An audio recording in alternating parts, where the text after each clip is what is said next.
नमस्कार, one India Hindi में आपका स्वागत है। कोर्ट की अवमानना केस में वरिष्ठ वकील प्रशांत भूषण को सुप्रीम कोर्ट ने दोषी माना है। अब गुरुवार को सजा पर सुनवाई हुई। कोर्ट ने उन्हें गुरुवार की सुनवाई में उन्हें अपने लिखित बयान पर पुनर्विचार करने के लिए 2 दिन का वक्त दिया है। तो चलिए हम आपको बताते हैं कि गुरुवार को कोर्ट में इस याचिका को लेकर क्या क्या हुआ। वकील प्रशांत भूषण की सजा पर बहस जैसे ही शुरू हुई, भूषण के वकील दुष्यंत दवे ने पुनर्विचार याचिका दाखिल करते हुए सजा पर बहस रोकने की मांग की है। उन्होंने दलील दी कि दोषी ठहराने के फैसले के खिलाफ वो पुनर्विचार याचिका दायर करना चाहते हैं।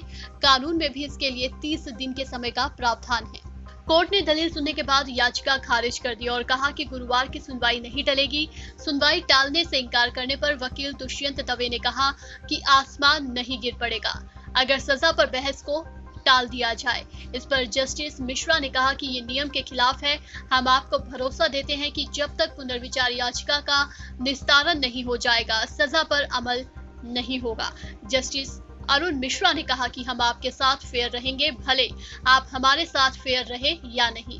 प्रशांत भूषण ने सुनवाई के दौरान कहा कि मैं दुखी हूं और मुझे पीड़ा भी हुई है कि अदालत ने मुझे वो शिकायत नहीं प्रदान की जिसके आधार पर अवमानना की गई थी। मैं इस बात से निराश हूं कि कोर्ट ने मेरे हलफनामे पर विचार नहीं किया।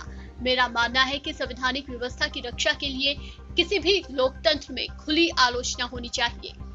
इसी के तहत मैंने अपनी बात रखी थी।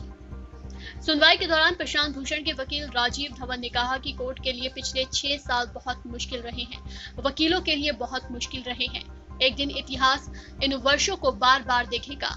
इस पर जस्टिस मिश्रा ने कहा कि हम ज्योतिषी नहीं हैं, ये भविष्य को तय करना है।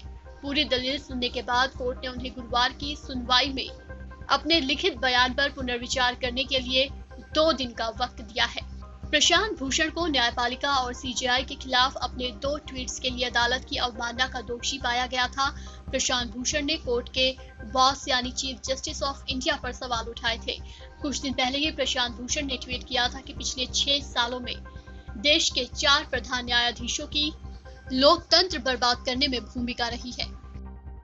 इस खबर में फिलहाल इतना ही। तमाम अपडेट्स के लिए बने रहिए वन इंडिया के साथ।